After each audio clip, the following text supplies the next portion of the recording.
깊이가 다른 경제 콘텐츠 3프로TV 오늘 아침 라이브 2주호 정영진입니다. 4월 21일 화요일입니다. 너무 놀라셨나요?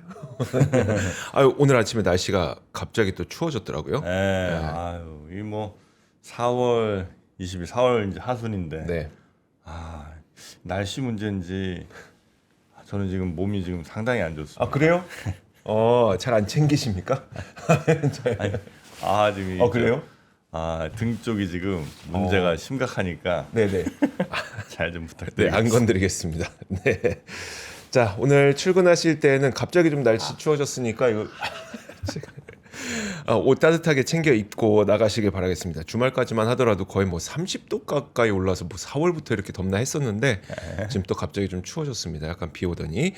자, 그래도 지난 범사의 미국 시장은 그렇게 좋게 마감되진 않았습니다만 약간 하락한 채 마감됐습니다만 뭐 조금 전에 박현도 교수님 말씀하셨던 것처럼 약간 트럼프의 트윗이 좀 분위기가 좋아 보인다라고 하는 만큼 저희도 좀 기대를 해볼 수 있지 않을까 싶은데요. 관련된 뉴스들 그럼 저희가 권순우 취재팀장과 함께 먼저 살펴보도록 하겠습니다. 네. 권순우 취재팀장 나오셨습니다. 어서 오세요. 네, 안녕하세요. 3프로TV 권선우 취재팀장입니다. 네. 반갑습니다. 반갑습니다. 정부님 많이 안 좋으신가 보네요. 좀 그러네. 예. 놀리려고 그랬는데 놀릴 분위기 아닌 그거 거 아닌 것 같아요. 저도 한 번 던졌다가 안 받아주시길래 그냥 말아야 되겠다 했어요. 아, 보통 우리가 이렇게 아픈 사람 있으면 네. 이렇게 체력도 방송이다. 네. 몸 관리도 방송인의 프로 정신이다. 뭐 이런 얘기를 많이 했었는데 오늘은 뭐 그럴 안 될 분위기는 것 좀 같은 아닌 안될 것 것 같습니다. 네네. 예, 일단은 그 뉴욕 증시 마감 상황부터 좀 살펴보겠습니다. 다우존스는 0.01% 하락했고요. 나스닥은 0.26% 하락했습니다. S&P 500은 0.24% 하락했는데요. 이게 아무래도 좀 미국과 이란의 그 휴전 협상을 두고서 좀 불확실성이 여전히 좀 있습니다. 그래서 많은 분들이 고민하실 거예요. 투자하시는 분들 입장에서는 지금 사야 되나? 그러니까 협상이 뭐 대충 더 악화될 거라고 생각은 안 하잖아요. 뭐 네. 연장이 되거나 뭐 그럴 수는 있을지언정 이게 초장기로 가지는 않을 거라고들 생각하시는 것 같은데 좀 아무래도 그렇다고 해서 확 질르기도 좀 겁나고 네. 뭐 그래서 좀 약세를 보이고 있는 것으로 보입니다. 그래서 일단은 호르무즈 해협이 다시 막히면서 국제 유가는 급등을 했습니다. 브렌트유가 5.64% 올라서 95달러. 네. 그러니까 다시 좀 100달러 근처로 올라갔고요. 그 WTI 서부 텍사스산 원유 선물도 그 배럴당 89달러로 거래를 마쳤는데 6.87% 상승한 상황입니다. 뭐 그렇다고 금융시장에 충격을 좀 주진 않았던 것 같은 게 뭐 국채 금리가 크게 변동은 없었습니다. 네. 뭐 1.4bp 정도 상승을 했는데 뭐 이 정도는 그 전쟁 상황에 대한 불안감이든 기대감이든 이런 게 반영됐다고 보기는 좀 어려운 것 같습니다. 네. 그래서 좀 어떻게 될지는 좀 지켜봐야 되는 상황인 것 같은데 첫 번째 뉴스로 이게 뭐 이란 뉴스를 안 전해드릴 수가 없어서 안 전해드리는데 뭐 특별한 얘기는 없습니다. 네. 일단은 트럼프 대통령이 좀 굉장히 정신이 혼미한 것 같습니다. 그러니까 소셜 트루스를 너무 올려요. 아, 너무 많이 올리고 뭐 말도 너무 안 맞고 뭐 이게 뭔 말인지를 모르겠습니다. 뭐 협상 시한이 언제까지인지 아세요? 뭐 22일인가요? 21일이라고 그랬는데 22일이라고 그랬다가 뭐 계속 바뀌고 있습니다. 네. 그래서 처음에는 21일이라고 휴전 시한을 얘기를 했거든요. 근데 22일로 얘기를 했습니다. 그래서 언론에서 해석은 좀 해주고 있는데 그 7일에 휴전 발표를 했지만 실제 발효일은 8일이었으니 휴전 시한이 22일 아니냐. 근데 이것도 뭐 그냥 맞춰준 거지 네. 날짜가 바뀐 게 아닌가 싶고요. 그리고 참석자 누구냐 뭐 이것도 모릅니다. 뭐 제이디 벤스, 그러니까 트럼프 대통령이 뉴욕 포스트하고 인터뷰에서 제이디 벤스 부통령이 파키스탄으로 가고 있다면서 곧 도착한다 이렇게 네. 얘기했거든요. 그때 로이터 통신이 벤스 부통령 아직 미국에 있는데요. 뭐 그랬더니 뉴욕 타임즈는 벤스 부통령이 협상팀을 이끄는 게 확정이 됐고 21일 날 갈 것으로 예상된다. 네. 뭐 이런 식의 보도도 좀 있었습니다. 그래서 이게 전략이냐 아니냐 뭐라는 얘기들이 좀 나오는데 전략 아닌 것 같습니다. 그냥 입에서 나오는 대로 얘기를 하고 네. 있다고 보는 게 맞지. 이거를 전략이라고 해석을 하면은 너무 상황만 복잡해지는 것 같아요. 그래갖고 지금 뭐 상황을 복잡하게 해석하지 않으려면 트럼프 대통령의 말을 보면 되는데 제가 협상을 해야 한다는 압력을 받고 있다는 가짜 뉴스를 접했습니다. 이는 사실이 아닙니다. 라고 소셜트루스에 올려서 다들 협상을 해야 한다는 압박을 받고 있구나. 네. 뭐 이런 상황이라고 보시면 될 것 같습니다. 네. 근데 이란 내부도 혼란스럽기는 마찬가지입니다. 하메네이는 실존하는 인물일까요?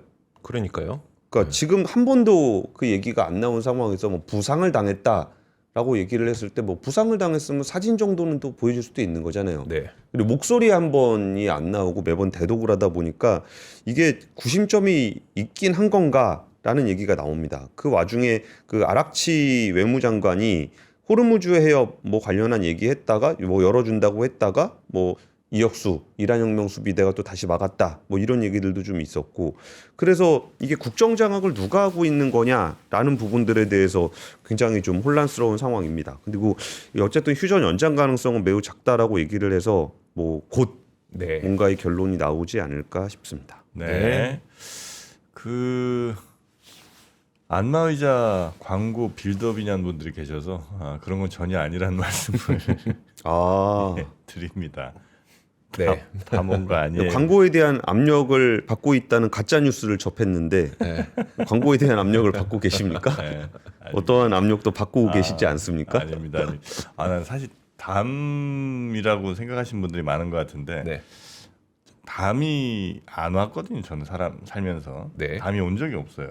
담이 온 느낌을 잘 몰라요. 언제부터 그러신 거예요? 지금 네. 요거는 이제 어제부터인 것 같습니다. 네. 담은 그렇게까지 오래가진 않았던 것 같은데요. 하여튼 뭐 뭔가 이 경추나 요추 쪽에 뭔가 문제가 생기지 않았나 하는 나름대로의 의심, 합리적 의심을 하고 있습니다. 네. 자 이제 얼른 가볼까요? 두 번째 뉴스로 가보겠습니다. 두 번째 뉴스는 지금 그 이재명 대통령이 인도를 방문해서 모디 총리와 정상회담을 가졌습니다. 그래서 관련해서 인도, 그러니까 우리나라가 뭐 한 10년에서 20년, 15년 정도 후에 어느 나라랑 많은 교류를 하고 있을까라고 생각하면은 인도를 많이 떠올리실 겁니다. 네. 물론 10년 전에도 그렇게 얘기를 하긴 했습니다. 근데 어쨌든 지금 인도는 그러니까 차이나를 중심으로 했던 국제 교역이 흔들리면서 인도의 그 위상은 많이 높아졌습니다. 네. 그래서 이번에 이재명 대통령이 모디 총리와 정상회담을 가지고서 양국 간 자유무역에 우리 모두 옛날에 FTA라고 많이 불렀던 네. 그 자유무역 협정에 해당하는 포괄적 경제 동반자 협정 세파라고 부릅니다. 이거를 개정을 신속하게 추진하기로 이제 합의를 했다라고 좀 얘기를 하고 있고요. 그러면서 전자 자동차 중심인 경제 협력 범위를 조선, 원전, 재생에너지 등으로 넓히고 핵심 광물 등 글로벌 공급망 분야에서 공조하는 협력을 하기로 했다. 네. 뭐 이런 얘기를 좀 하고 있습니다. 그래서 어제 제가 그 리스트 체결된 MOU 리스트를 좀 봤는데요. 일단은 포스코홀딩스가 JSW 그룹 여기가 인도에서 제일 큰 제철소입니다. 네. 양쪽에서 5조 원씩 내가지고 10조 원짜리 일관 제철소 만드는 이건 좀 상세하게 전해드릴게요. 네. 그 네이버하고 타타 그룹이 인도 지도 서비스 분야 상호 협력을 위한 업무 협약 이거 맺었다는데 이거 제가 알기로는 3D 지도입니다. 이거 디지털 트윈하는 네. 그거 장비하고 있는 건데 그때 제가 그 네이버 갔을 때 그 네이버 가면은 그 어깨 메고 다니는 로봇 같은 거 있거든요. 네. 이게 주변 관찰하는 거. 뭐 레이더, 라이다 같은 센서 달려 있고 막 예, 해갖고 예. 지도 매핑하는 그 장비죠. 예, 네. 그러니까 사람이 메고 다니기도 하고 로봇가 돌아다니기도 네. 하고 뭐 그런 건데 차에다가 실기도 하고 그거 가지고 3D 지도 만드는 작업을 인도랑 하고 있는 것으로 저는 파악하고 있습니다. 그리고 이제 HVDC 효성중공업 네. HVDC는 이주호 기자가 좀 설명을 해주시죠. HVDC는 하이볼티지 다이렉트 커런스라고 해서 이제 그 초고압 직류 전원을 연결할 수 있는 전선이죠. 예, 예. 사실 근데 우리나라를 비롯해서 전 세계에서 이걸 만들 수 있는 국가가 4곳밖에 없죠. 예, 예. 네, 그래서 그 부분 이제 우리가 이제 뭐 원전이라든지 그다음 데이터 센터 이런 거 하려면은 HVDC가 필요할 거고 그렇죠. 거기에서의 공급망은 우리나라가 좀 큰 역할을 해줄 수 있을 것 예, 같습니다. 그 재생에너지를 그러니까 보통 DC 전력이라 뭐 바로 옮기는데도 유용하기도 하고 뭐 HVDC 사업을 같이 하기로 했고요. 그리고 산업용 펌프 공장도 짓고 저는 이것도 굉장히 인상적이었는데 HD 한국조선의 양 조선업을 하고 싶어하는 나라가 생각보다 많습니다. 네. 미국만 하고 싶어하는 게 아니에요. 근데 되게 저는 이게 아직 기업들에서 명시적으로 이야기를 하고 있지는 않은데 그 저기가 있습니다. 그 하나오션 같은 경우는 다이렉트하게 미국으로 들어갔고 네. HD 현대 같은 경우는 필리핀이라든지 아니면 인도라든지 이런 쪽으로 좀 돌고 있습니다. 네. 그러니까 미국으로 직접 들어가면 좋은 점은 미국 안에 있으니까 규정상 좋은 게 있는데 원가가 엄청 비쌉니다. 네. 그러면은 그 중국이 아닌 곳에서의 조선업이 될 것이냐 아니면 미국 내 조선업이 될 것이냐에 따라 물론 둘 다 될 가능성이 저는 높다라고 보는데 하나오션과 HD 조선이 포지션이 다릅니다. 네. HD 현대는 포지션이 다릅니다. 그래서 지금 그 HD 현대 같은 경우는 인도에 2047년까지의 계획이 그러니까 이거 인도 계획인데 글로벌 조선 5강이 되겠다라는 계획입니다. 인도의 계획. 그리고 1,500척 연간 1,500척을 건조를 해야 되는데 이거를 인도가 할 가능성은 제가 보기에 없습니다. 네. 그러면 유일하게 믿는 거는 한국조선입니다. 그래서 여기에 대한 얘기도 굉장히 인상적이었고요. 그리고 또 크래프톤이 있었는데 지금 인도에서 크래프톤이 어느 정도 레벨인지를 크래프톤 투자하시는 분만 알 겁니다. 그 유저가 1억 8천만 명입니다. 인도에서만. 인도만 네, 인도만. 와. 그러니까 우리나라 게임의 해외 진출 사례 중에 저는 아마도 최고가 아닐까 모르겠습니다. 그 중국에 나간 던전 앤 파이터 같은 것도 잘 되긴 잘 됐는데 이거는 진짜 배틀그라운드 모바일은 어떻게 이런 일이 생겼는지를 우리가 이해하기 좀 어려울 정도입니다. 네. 그러니까 지금 인도 사람들은 배틀그라운드를 우리나라 스타크래프트보다 더 좋아합니다. 그러니까 그 상금이 1등 상금이 30억짜리가 넘는 대회가 그냥 질비합니다.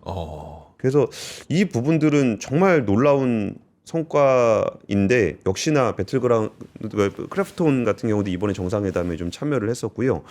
그리고 포스코 얘기를 좀 드리면은 그러니까 원래 나라가 발전을 하면은 제철 사업은 뜹니다. 네. 그럼 제철 사업이 뜨면은 이제 여기 그러다가 나라가 성장을 하면 제철 사업이 점점 망가집니다. 이거는 전 세계적으로 같은 흐름인데 유럽이 잘 나갈 때는 유럽에서 제철 사업 많이 하다가 네. 미국이 잘 나갈 때는 뭐 UST를 비롯해서 뭐 미국이 잘 나갔다가 아시아로 오니까 뭐 일본이나 한국이 제철 사업을 휩쓸었고 그 다음에가 중국이 휩쓸었고 고라고 얘기하는 건 그 전에 있던 데들은 거의 다 망했다는 얘기입니다. 네. 네. 근데 우리나라도 지금 우리 제철 사업이 좀 어느 정도 한계에 봉착해 있다 그랬을 때 이 신규 시장으로 볼 수 있는 데는 당연히 인도입니다. 그래서 인도에 나가려고 포스코도 굉장히 오랫동안 노력을 했었고 거의 2004년부터 나갔습니다. 근데 인도는 그 포텐셜이 어마어마한 국가입니다. 네. 수십 년 전부터 맞아요. 계속 포텐셜만 어마어마해. 포텐셜이 어마어마합니다. 네. 그리고 전 세계에서 가장 많은 인구가 있는 민주주의 국가입니다. 네. 그래서 거의 통제가 안 됩니다. 그래갖고 이게 포스코 같은 경우도 2004년에 진출을 해가지고 정말 고생 많이 했습니다. 그 돈도 많이 투자하고 뭐 가서 진짜 중앙 정부가 다 오케이를 해서 인허가를 받았는데 지방 정부에서 안 된다 그러고 뭐 촌장님이 안 된다 그러고 네. 막 그러면 안 됩니다. 뭐 그렇게 해서 엄청나게 고생을 많이 맞아요. 했습니다.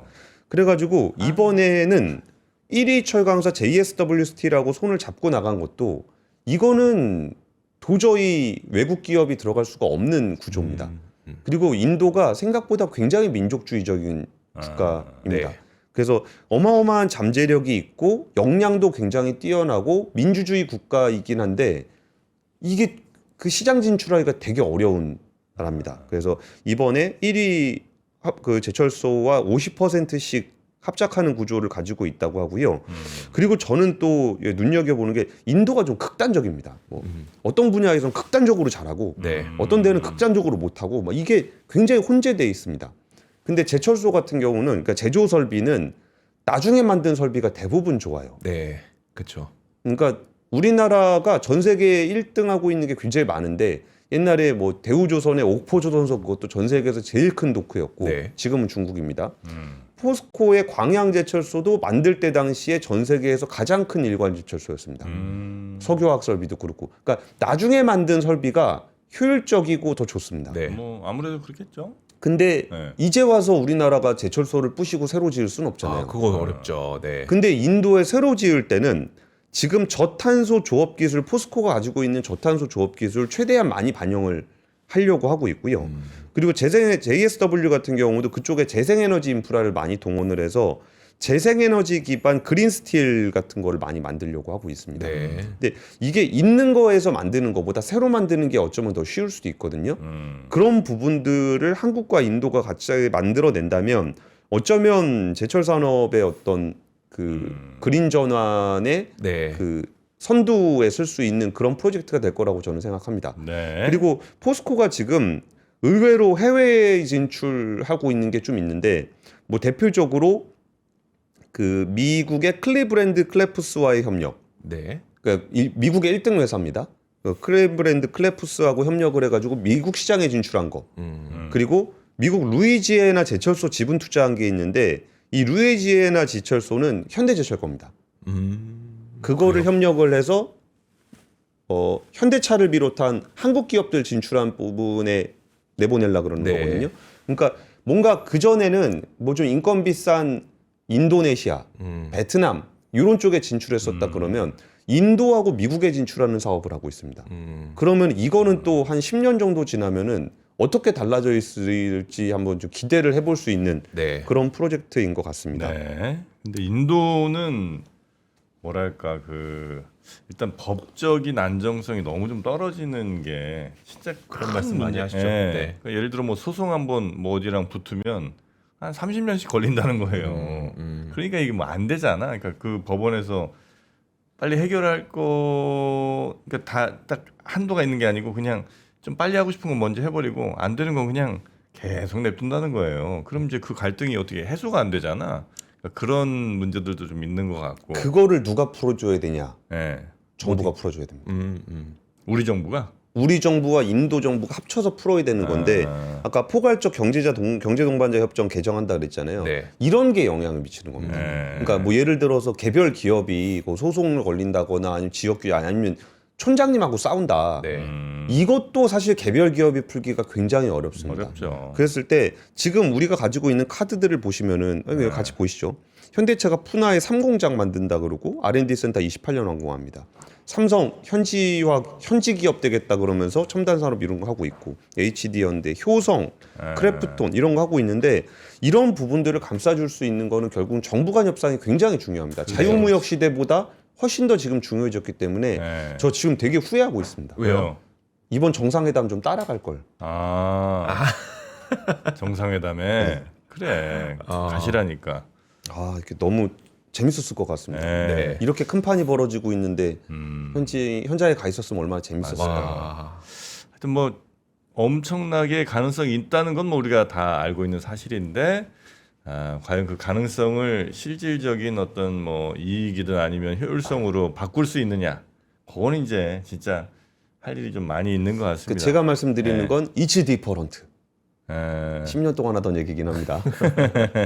네. 그리고 뭐 크래프톤이 1억 5천만, 뭐 1억 8천만 써도 많이 접속한다는 것 자체가 문제가 아니라 그럼 뭐 그 자체로도 의미가 있겠죠. 근데 이제 많이 접속하는 만큼 뭐 유료 고객이 많다든지 아니면 뭐 그게 이제 광고 효과가 커서 사람들이 물건 많이 산다든지 뭐 이런 등등이 있어야 될 것 같은데 그까지는 또 잘 이어지진 않는 것 같기도 하고. 근데 뭐 모바일문 매출이 전년 대비해서 한 35% 정도 그래요? 증가해가지고 전체 네. 매출에서 두 자릿수 이상 네. 나옵니다. 한 5% 정도 비중을 차지하고 있습니다. 네, 알겠습니다. 자, 세 번째 누가 뉴스도 또 크래프톤 깔아내리는 댓글 썼죠. 그래서 읽어주시죠. 아니야. 세 번째 뉴스 시청자와 싸우지 않겠습니다. 가보겠습니다. 크래프톤 인도 케이스는 정말 대단한 네. 사례입니다. 뭐 더 잘했으면 더 좋겠지만 네. 대단한 사례 맞습니다. 일단은 그리고 저 배터리 SDI가 지금 이번에 그 벤츠에 들어갔다라는 건데 벤츠에는 원래 SDI가 안 들어갔었습니다. 네. 그럼 이제 SDI는 BMW, 벤츠, 아우디에 다 들어가는 배터리 회사가 됐고요. 얼마인지는 안 나왔는데 뭐 수조 원대로 추정이 되고 있고 이게 각형 파트너로서 손을 잡았다라는 부분들이 좀 인상적입니다. 이게 요즘에 독일 기업들이 한국에 엄청 들어옵니다. 아우디 회장님도 들어와 있거든요. 그렇죠. 네, 네. 예. 얼마 전에 BMW에서 그 전에 저기도 그 벤츠 회장님도 들어왔었고 네네. 유종 기자가 주로 요새 독일 회장들을 만나고 다닙니다. 아 그래요? 실제 만나더라고요. 아 그리고 예전 같았으면 한국은 뭐 아시아의 뭐 리트머스다라고 하는데 이번에 아우디 회장도 얘기한 거 보니까 글로벌 리트머스다 뭐 이런 식으로 얘기했던 것 같더라고요. 그 중국 가서 약간 좀 고생 좀 한 다음에 역시 믿을 만한 친구는 한국밖에 없구나 뭐 이런 생각하고 있는 것 네네. 같아요. 여기 그 예전에 배터리 직접 만든다 그래가지고 뭐 스텔란티스, 벤츠, 토탈에너지가 ACC 배터리라는 거 설립도 했었고 여기가 뭐야 저 프레시스가 아니고 페라시스요? 페라시스 배터리 뭐 중국 거 사가지고 직접 한다고도 하고 그리고 여기저기 돌아다가 이게 돌아온 탕화 있지 않습니까? 그렇죠. 네. 원래 LG 엔솔이랑 되게 친한 데가 벤츠인데 네. 뭐 여기저기서 자기가 직접 해본다고도 했다가 뭐 중국에도 기웃기웃하다가 뭐 결국은 이제 다시 돌아오는 건데 이번에 각형에 대해서는 각형은 우리나라에서 SDI가 주로 하고 있기 때문에 포트폴리오를 늘리는 차원에서 SDI하고의 공급 계약을 체결했다는 얘기입니다. 저 벤츠의 차세대 전기차 플랫폼은 MMA라는 플랫폼이 있는데 벤츠가 뭐 사실 뭐 솔직히 벤츠지만 EQ 시리즈는 벤츠스럽지 않았습니다. 맞아요. 그러니까 전기차긴 하지만 뭐 벤츠다운 품격이 느껴지지 않는 그런 라인업이었는데 그거는 약간 좀 뭐랄까 그 전기차를 잘 못 만들었던 거예요. 네. 설마 우리가 벤츠가 자동차를 못 만들까라고 생각을 하겠지만 실제로 그때 전기차를 만드는데 굉장히 고생을 많이 했었고 완성도가 좀 떨어졌었습니다. 네. 그 EQ 시리즈가 넘으면서 요즘 뭐 CLA라든지 아니면 이번에 차세대 전기 플랫폼 MMA 같은 경우는 어느 정도는 이제 전기차 플랫폼에 대한 감을 잡은 것 같습니다. 그러면 이제 본격적으로 찍어내야 되는 그런 타이밍이 온 거고 거기에 안정적인 배터리 파트너로 삼성 SDI를 선택했다. 네. 물론 LG 엔솔이랑은 이미 관련한 계약을 맺었고요. 각형 배터리 관련해서 SDI가 맺어졌다라는 이야기가 전해졌습니다. 그리고 여기에 더해서 LG 엔솔도 28년부터 7년간 2조 6천억 원 규모의 전기차용 배터리 공급하기로 했다는데 이게 지난해 12월에 나왔던 그 차량용 LFP 이 부분들이 공식적으로 나온 겁니다. 근데 LFP 배터리를 차량용으로 공급하는 게 아직까지 그렇게 가시적으로 보이지는 않았거든요. 네. 그러니까 LFP는 저기 ESS에 쓴다거나 뭐 이런 정도가 얘기가 나왔었는데 이번에 벤츠에 공급하기로 했다라는 게 공식적으로 나왔습니다. 그래서 이 LFP 배터리는 고성능으로 만들기가 좀 어려워서 그전엔 ESS로 많이 사용을 했었는데 네. 이번에 차량용으로 들어가는 게 벤츠 쪽에 들어가는 게 공식적으로 확인이 됐다라는 얘기까지 좀 전해드리겠습니다. 그러니까 지금 배터리 산업이 나쁘진 않아요. 그러니까 그 전에 진짜 바닥 짚고 올라오는 거는 완연하게 보이는데 그 전기차 배터리는 그 배터리 회사가 문제가 아니고 지금 그 자동차 회사들이 전기차를 잘 못 만들어 가지고 뭐 GM이라든지 포드 같은 미국 회사들이 전기차를 뭐 사실상 포기하는 것 같은 모습을 보이고 있다라는 게 좀 문제입니다. 그리고 이제 ESS 같은 경우는 이제 정말 그 AI 데이터 센터 중심으로 재생에너지 확대를 중심으로 해서 굉장히 수요가 많은 것은 이제 저도 이제 업계를 만나면서 좀 체감할 수가 있는데 거기에는 마진이 너무 작습니다. 네. 그게 뭐 고성능 배터리는 아니거든요. 그냥 전기 저장만 하면 되는 거니까 고성능 배터리인데다가 이제 인산철 배터리까지 하게 되면 우리나라가 중국에 비해서 인산철 배터리를 경제성 있게 만들지는 못해서 네. 마진이 좀 적습니다. 그래서 과거에 힘들었던 부분들에 비하면은 가동률이 높아지면서 굉장히 좋아진 거는 사실입니다. 바닥 대비해서 굉장히 좋아진 거는 사실이고 여기서 진짜 좀 더 추가적인 부가가치를 좀 내기 위한 솔루션을 가지려면 단순히 이제 배터리만 만드는 게 아니라 약간은 이제 에너지 프로바이더로서 이거는 배터리 회사들이 다들 주장하는 거긴 합니다.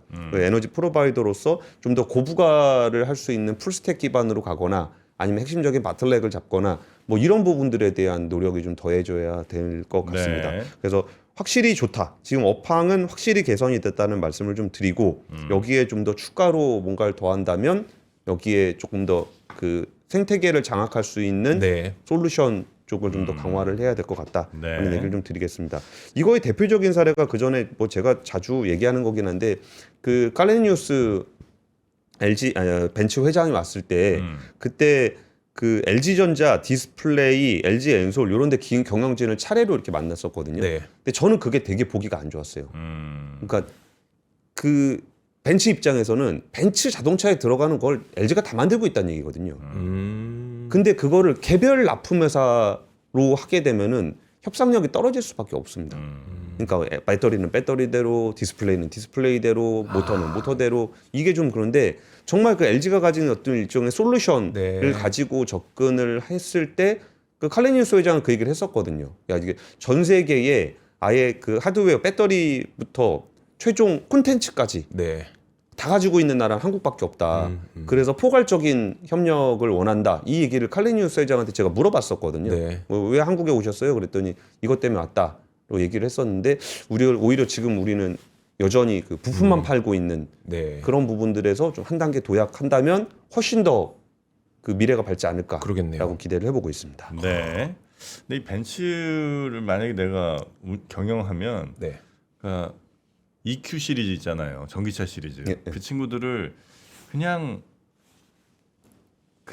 저 중국차 비슷하게 새로운 전기차 디자인 그렇게 난 안 할 것 같아. 차라리 벤츠의 뭐 이른바 그 헤리티지라고 하는 진짜 벤츠 클래식한 느낌의 그 디자인 있잖아요. 네. 네. 차라리 그런 거에 그냥 전기를 붙이는 게 더 왜냐면 사람들이 이거 딱 살 때 벤츠 어차피 벤츠 저 전기차는 성능 비슷비슷할 텐데 벤츠를 사야 되는 돈 더 주고 사야 되는 이유는 이게 벤츠 같으니까 살 거 아니에요, 그죠? 네, 네. 근데 그거를 좀 많이 버린 것 같더라고. 그때 저것 때문이었었죠. 네. 공기 저항 계수 낮춘다고 막 디자인 이상하게 하고 막. 아 그래서 그래요? 예, 아 그 근데 막 그건 안 조약돌 돼. 모양 나오고 막. 예. 그때는 이제 배터리 성능이 그만큼 좋지 못하다 보니까 네. 어떻게든 물론 지금도 마찬가지입니다만 차량의 공기 저항 계수를 낮춰야 되는 게 필요했었고 그러다 보니 이상한 디자인이 나왔었고 이게 과연 벤츠인지 막 이런 생각들이 많이 그러니까 가요. 차라리 그냥 그게 좀 미흡하더라도 차라리 벤츠 클래식한 느낌의 벤츠 느낌 그걸 좀 더 추구했어야 된다. 언제 한번 벤츠 회장 만나면 제가 충고를 드리도록 하겠습니다. 근데 뭐 지금 말씀하시면 들으실 것 같은데 독일어로 한 말씀 부탁드리겠습니다. 구텐탁? 아우피들진. 네, 저또 독일어가 제2 외국어 아니었겠습니까? 이힐리베디히, 소비두미히. 근데 프로님의 그 말씀을 뭐 반영을 해서 네. 벤츠가 이번에 내놨던 게 그 GLC 전기차잖아요. 네. 그러니까 GLC가 뭡니까? 전 세계에서 가장 많이 팔리는 그러니까 벤츠 차종 중에 제일 많이 팔리는 차종이잖아요. SUV. 네. 준중형 SUV 뭐 이런 거죠. 네. 그러니까 이제 EQ 시리즈 이상하게 내놓는 게 아니라 사람들이 가장 사랑하는 차를 전동화를 한 GLC를 이번에 내놨습니다. GLC를. 그러니까 이제 좀 정신 차렸다라는 평가들이 좀 나오고 있는 거죠. 뭐 예. 그것도 하나의 방법이 되긴 하겠네. 제일 잘 팔리는 애를 전기차로 만든다. 난 그보다는 근데 좀 더 올드카 느낌의 그 전기차를 만드는 게 어떨까 느낌을 제 생각을 좀 전해드렸고요. 예. 네. 그 헤리티지 전부터 내려오던 바로 그 맛. 닭볶음탕. 나 이게 닭볶음탕이란 말도 좀 그래. 닭도리탕이 그냥 난 더 좋더라고요. 옛날부터 써왔으니까 닭도리탕이라고. 옛날부터. 그게 뭔가 그래야 닭도리탕 같은 느낌이 닭도리탕 있지. 같은 마치 느낌이 있죠. 짜장면이라고 하면 짜장면 느낌이 안 사는 것처럼 닭볶음탕 너무 좀 어색해. 여튼 네. 난 그냥 닭도리탕 빨간 거기 이제 와. 감자 이렇게 들어가 있는 거. 네네. 지금 닭볶음탕에 그 순살이 들어간 겁니까? 이거는 아니 뼈를 발라주신 겁니까? 우리 제작진이 뼈를 직접 발라주진 않았겠죠? 아유 그 정도의 정성은 없습니다. 정성 없는 사람들입니다. 자, 이 하림 닭볶음탕 네. 플러스 두루치기. 이게 두루치기까지 같이 되어 있다는 거죠? 네 그렇습니다. 그러니까 볶음탕이 두 팩이 있고 네네. 예. 닭 두루치기가 하나가 있다고 한 팩이. 알겠습니다. 네. 그런 거죠. 예. 그래서 총 3팩이 나가게 되는 거고요. 그럼 제가 먹고 있는 게 이게 뭐죠? 지금 뭐 드시고 계세요? 나? 예. 닭도리탕. 닭볶음탕? 근데 저는 구분을 잘 못하겠는데 저도- 두루치기하고 볶음탕하고. 내가 먹고 있는 게 이게 뭐지? 두루치기를 구분 다시 면 닭볶음탕은 국물이 좀 더 있습니다. 네. 그리고 두루치기는 국물 거의 없는 자작자작한 느낌 있죠. 그러면 제가 먹고 있는 건 닭볶음탕입니다. 네. 네. 돼지고기 두루치기, 뭐 두부 두루치기 뭐 이런 거 있을 때, 네 그렇게 먹지 않습니까? 네. 근데 뭐 느낌은 비슷해. 아, 여튼 또 갑자기 닭도리 이 어원의 또 전쟁이 또 게시판에. 일본 그거라고 또 그거죠. 네, 그럴 줄 알았어요. 유니클로 입고 다닐 때. 근데 이거 그런 거 할 시간 아니지만 닭도리탕은 말이 안 돼. 그러니까 닭도리가 일본 말이라는 거는 나는 거의 받아들일 수가 없습니다. 왜냐면 도리가 그 새라는 거 아니에요. 네네. 이게 닭새탕이라는 거데 말이 안 된다는 거지. 차라리 닭을 도려내서 혹은 뭐 도륙해서 그렇게 이제 볶아냈다. 뭐 이런 느낌 아닐까 싶은데 여튼 뭐 어원은 제가 뭐 입증할 수는 없습니다만. 근데 저런 것도 있는 것 같아요. 그 일본 잔재 있잖아요. 네. 옛날에 그 일본에 컴플렉스가 있을 때는 일본 잔재 청산에 대해서 되게 예민했거든요. 아, 근데 요새 일본이 그렇게 대단해 보이지 않잖아요. 그렇죠. 네. 그래갖고 잔재 청산하는데 별로 그렇게 의지가 없는 것 같아요. 네, 이거 좀 뭐 이 말 저 말 섞여서 또 쓰는 거지 뭐. 뭐 어때? 막 이런 거 있잖아요. 네. 옛날에는 막 컴플렉스 막 느껴지기도 하고 닭도리탕 그러면 뭔가 일본 거 쓰는 것 같은데 볶음탕 하니까 뭐 도리탕 써도 괜찮은 것 같은데. 막. 그럼 그러게, 괜찮아 그러게. 이제. 네. 자 그렇게 닭도리탕 그리고 닭볶음탕, 닭볶음탕, 네, 그리고 네. 닭 두루치기가 이렇게 2+1 이거 봐. 볶음탕 2개, 그다음에 두루치기 1개, 이렇게 총 합쳐서 3팩이 가는데 한 팩당 2인분 정도 되기 때문에 총 6인분 정도인데요. 그렇죠. 39,800원입니다. 아하. 그래서 6인분에? 1인분에 아니 와, 6인분에 39,800원, 네. 1인분에 한 6,500원 꼴 정도 됩니다. 아유 맞다. 저는 좋아. 저 좋아하는 스타일입니다. 그래요. 좀 저는 그 국물 너무 많은 볶음탕 별로 안 좋아하는데 아. 약간 좀 자작자작 맞아요. 해가지고 그렇죠. 네. 그리고 닭갈비보다는 조금 더 이렇게 촉촉하고 네, 고기가 그 성큼성큼 이게 크게 썰려져 있어요. 네, 좋아요. 고기가 커야지. 저 고기 쬐꼬만한 거 되게 싫어합니다. 우리 그러니까 도리해서 닭볶음탕 닭도리치기로 갑시다. 닭도리치기. 도리치기. 닭도리치기. 자, 하여튼 요거 닭고기는 또 하림이네요. 네, 하림에서 만든 닭볶음탕과 두루치기 총 3팩이 가는 39,800원. 제작진이 밥 같이 주셨는데 밥 비벼 먹으니까 되게 맛있어요. 네, 괜찮습니다. 자, 그리고 하나가 또 뭐 있죠? 바로 웰핀 네. 무소음 선풍기가 준비가 되어 있습니다. 웰핀이죠. 선풍기는. 선풍기는 웰핀이죠. 네. 왜 휴지는 왜? 아니 빨리 하세요. 좀 해라 그냥 좀. 자 웰핀 무소음 선풍기입니다. 사실 선풍기는 네. 뭐 요즘에는 많이 다들 좋아졌기 때문에 무엇보다도 바람이 얼마나 멀리 나가느냐가 가장 중요합니다. 생긴 건 다 똑같이 생겼어. 그렇죠, 그렇죠. 네, 근데 어떤 거는요, 저도 선풍기 많이 사거든요. 네. 근데 어떤 거는 바로 앞에만 바람이 나와. 어떤 거는 저 멀리까지 바람이 전해줘요. 아하. 아니, 왜 그런지 모르겠는데 신기해요. 근데 이거는 최대 15m까지 15m요. 15m까지 갑니다. 와. 15m. 네. 오바 아니에요? 15m? 그러니까 이거 아니 근데 써놨으니까 맞겠죠. 보니까 7엽 블레이드 그러니까 날개가 7개가 있기 때문에 가능한 거네.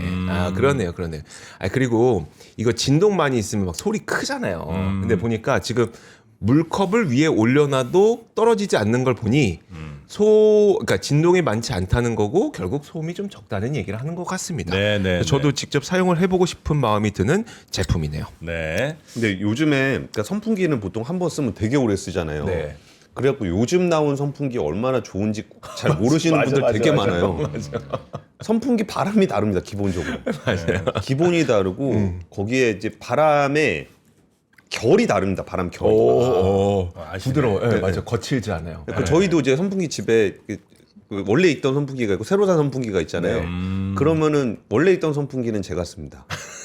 그렇죠. 새 선풍기는 이제 새 선풍기는 아이들과 아이들이 쓰고. 네. 그러면 바람이 달라요. 그러니까 제 선풍기는 이제 살갗을 이렇게 약간 긁어내는 것 같은 느낌이 들고, 그렇지. 그 선풍기는 이렇게 감싸주는 듯한 느낌을 받고. 잘하시네. 공기를 얼마나 쪼개느냐에 따라서 네, 그 바람의 질이 달라지거든요. 그럼요. 네. 네. 자, 여러분도 이제는 좀 고급으로 가시죠. 오. 네, BLDC 모터가 들어가 있는 웰핀. 아, 소음이 수치로 나와 있네요. 13데시벨. 이건 굉장히 조용한 거 아니에요? 13데시벨이면 이거는 그냥 아예 정막함인데. 네. 그렇죠. 네. 13데시벨 소리가 없는 거예요, 이거는. 네. 아니, 그리고 무슨 바람 조절을 24단을 합니까? 이건 좀 과한 거 아닙니까? 뭐 TV 모니터도 아니고. 볼륨도 아니고. 아, 24단. 네, 했네요. 자, 웰핀 무소음 7협 선풍기 79,000원에 핫딜가로 가져왔습니다. 네. 이 정도는 뭐 오늘은 다 된 것 같네요. 자, 요 영상 아래 링크나 아니면 저 실시간 댓글창 링크 타고 들어가시면 만나실 수 있고요. 우리 권순우 팀장님 고생 많으셨고 내일 뵐까요? 예, 네, 뵙겠습니다. 네, 고맙습니다. 감사합니다.